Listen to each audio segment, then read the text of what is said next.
What would you do if freedom was just a few days away, but the system you've survived for years suddenly decides to test you one last time? In today's story, we step inside one of the most brutal, suffocating prison environments ever shown on screen. A place where survival is not guaranteed, and trust is the most dangerous currency of all. This is Wasteman 2026, a film that doesn't just show prison life, it makes you feel trapped inside it. The story begins in a UK prison so overcrowded and underfunded that control no longer belongs to the guards, it belongs to the inmates. Violence is normal, drugs are everywhere, and order is just an illusion. We open with a brutal attack, fast, shocking, and merciless. Inside these walls, there are no heroes, only survivors. And in the middle of this broken system, we meet him, Taylor. Taylor has been locked up for over 13 years. He is not the strongest, not the loudest, not the most dangerous. He is the opposite. Quiet, nervous, always watching. Played by David Johnson, Taylor is the kind of man who has learned one rule in prison. Don't be seen, don't be a problem, don't exist too loudly. He works small jobs, kitchen duty, cutting hair for dangerous inmates, anything to stay useful and alive. But there's something deeper inside him, a pain he never escaped, a drug addiction he uses just to numb the weight of his past. Because years ago, Taylor made one mistake, a drug deal gone wrong, a teenager died, and that single moment destroyed his entire life. But now, something unbelievable happens. Taylor is told he may be eligible for early parole, not because he earned it, not because he changed, but because the prison is overcrowded. He could be free in days.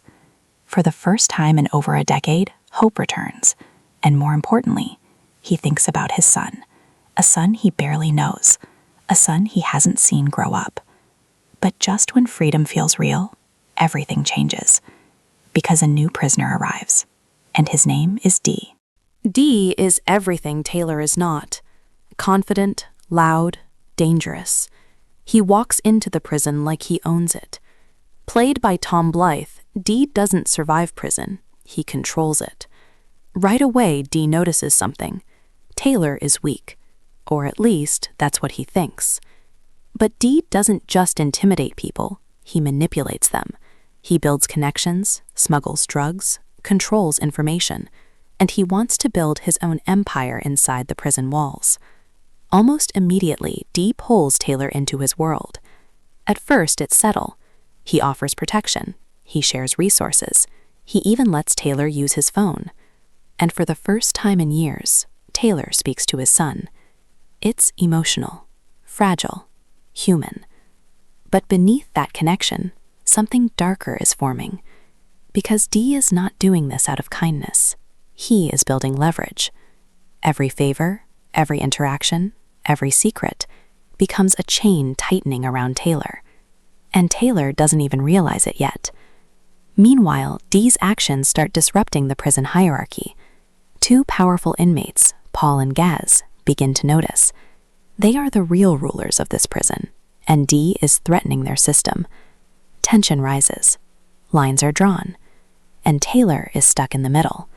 A man trying to stay invisible, in a place where invisibility is impossible. But then, everything explodes. The prison becomes a pressure cooker. Dee expands his influence. Drugs flow, power shifts, fear spreads, and Taylor is dragged deeper into it. But Dee starts pushing boundaries. He uses Taylor, not as a friend, but as a tool.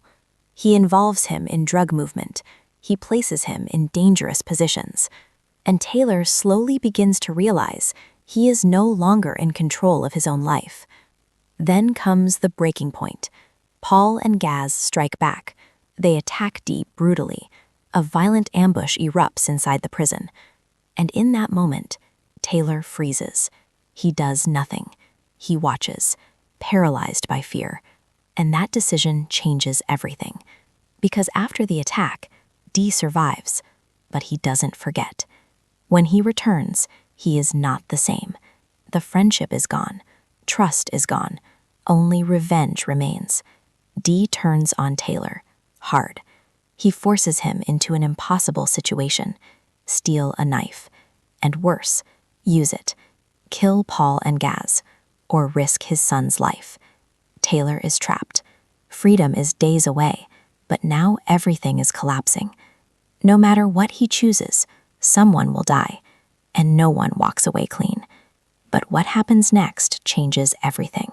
Taylor makes a decision, but it's not the one Dee expects. He refuses to become a killer, but Dee escalates the threat. He brings Taylor's son into the equation. Now it's no longer survival, it's personal. So Taylor does something unexpected, something cold, something calculated. He prepares a final plan. He gives Dee food, spiked with drugs. Dee consumes it without suspicion. Meanwhile, Taylor walks into the prison system one last time, pretending everything is normal. But inside him, a storm is building. Paul senses something is wrong. Gaz watches closely, but it's already too late. Because back in the cell, Dee begins to collapse. The poison takes effect. Violence erupts one final time. Dee fights back. Taylor fights back. But this time, it is not rage. It is survival. And slowly, Dee loses. Taylor watches him fall, and instead of calling for help, he finishes the act. He stages it as an overdose, a clean ending in a dirty world. When guards arrive, it looks accidental. No murder, no evidence.